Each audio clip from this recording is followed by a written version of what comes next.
Assalamualaikum warahmatullahi wabarakatuh.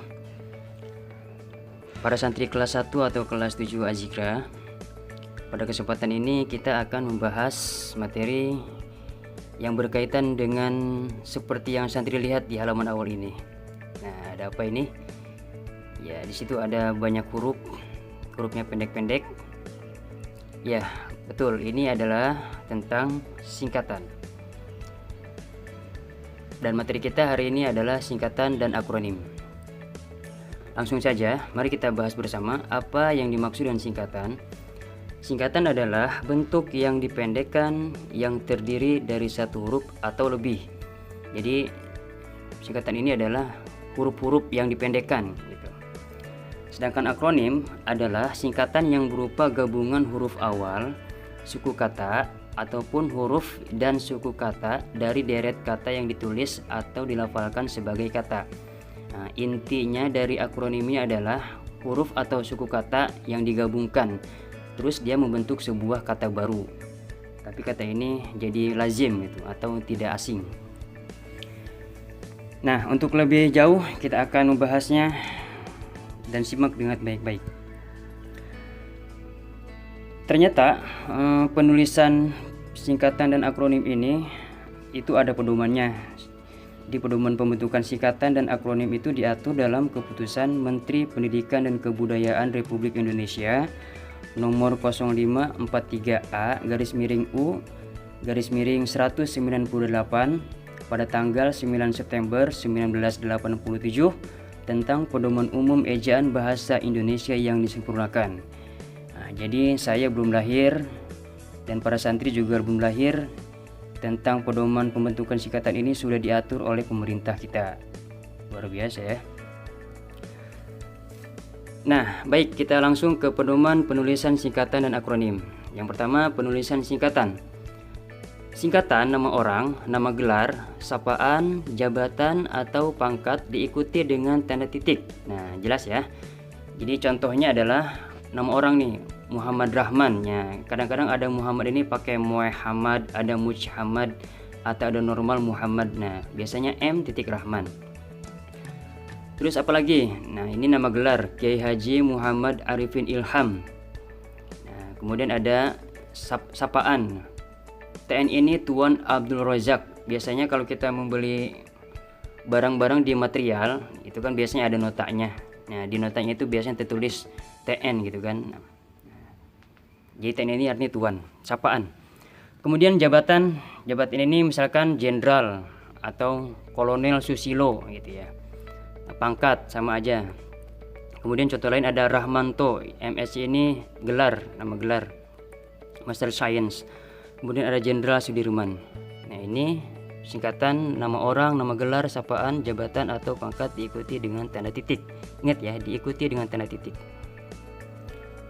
Kemudian singkatan nama resmi lembaga pemerintah dan ketatanegaraan, badan atau organisasi yang terdiri atas huruf awal kata ditulis dengan huruf kapital. Masih ingat huruf kapital? Ya, huruf kapital ini adalah huruf besar dan tidak diikuti tanda titik. Nah, tidak diikuti tanda titik. Nah, contohnya GBHN, ada yang tahu artinya? Ya, garis besar haluan negara. Kemudian ada SMPN, Sekolah Menengah Pertama Negeri. Nah, ada PGRI, Persatuan Guru Republik Indonesia. Ada DPR, Dewan Perwakilan Rakyat. Nah, ini huruf besar semua dan tidak diikuti tanda titik. Kemudian singkatan umum yang terdiri atas 3 huruf atau lebih diikuti tanda titik. 3 huruf atau lebih diikuti tanda titik. Contohnya DLL titik, artinya dan lain-lain. Ada lagi DSB dan sebagainya, atau YTH yang terhormat. Nah, ini perlu kita garis bawahi juga. Jadi titik di antara keduanya, ada lagi penulisan singkatan yang ada titik di antara keduanya. Contohnya A.N yang artinya atas nama, D.A yang artinya dengan alamat, U.B yang artinya untuk beliau. Tapi ini mungkin untuk para santri agak asing karena emang ini jarang dipakai kecuali untuk hal-hal yang tertentu saja.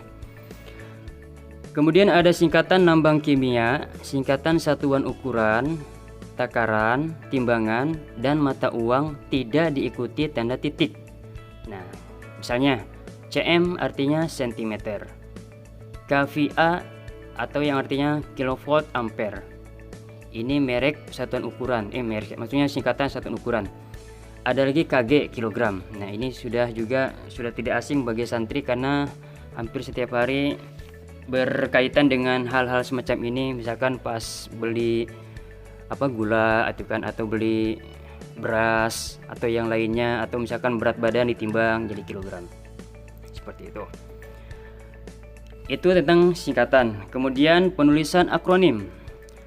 Akronim nama diri yang berupa gabungan huruf awal dari kata ditulis seluruhnya dengan huruf besar, kapital ya. Contoh, TNI, Tentara Nasional Indonesia. Jadi ini akronim nama diri yang berupa gabungan huruf awal dari kata ditulis seluruhnya dengan huruf kapital. ATM, Anjungan Tunai Mandiri. Ada lagi SIM, Surat Izin Mengemudi. Kemudian akronim nama diri yang berupa gabungan suku kata atau gabungan huruf dan suku kata dari deret kata ditulis dengan huruf awal huruf kapital. Jadi huruf awalnya huruf kapital. Jadi ini gabungan suku kata dan kata.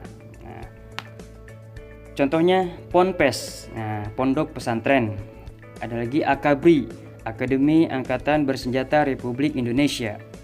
Dan Mendikbud, Menteri Pendidikan dan Kebudayaan.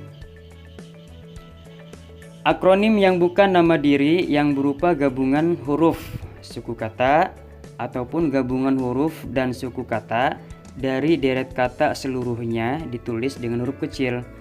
Nah, ini bukan nama diri yang berupa gabungan huruf suku kata ya, tapi ditulisnya huruf kecil. Kalau tadi huruf awalnya aja yang huruf besar, kalau ini semuanya huruf kecil. Contoh, pemilu yang artinya pemilihan umum, radar, radio detecting and ringing, dan rapim, rapat pimpinan. Ini semuanya huruf kecil, tapi ini bergantung juga ya. Kalau dia dalam sebuah kalimat di awal kalimat, maka penulisannya huruf besar. Tapi kalau di tengah-tengah pakai huruf kecil semua.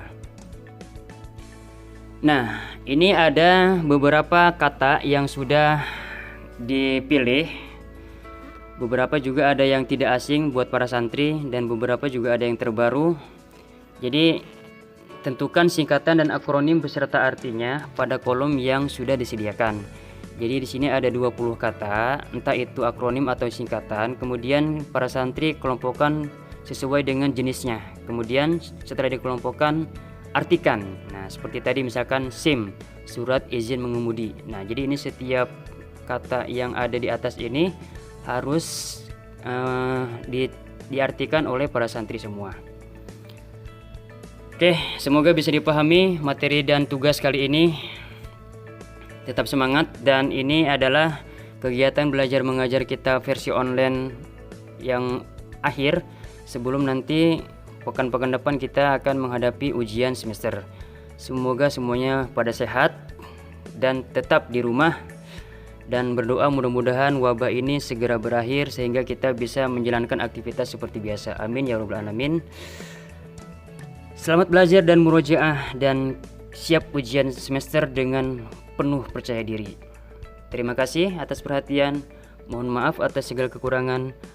Wassalamualaikum warahmatullahi wabarakatuh.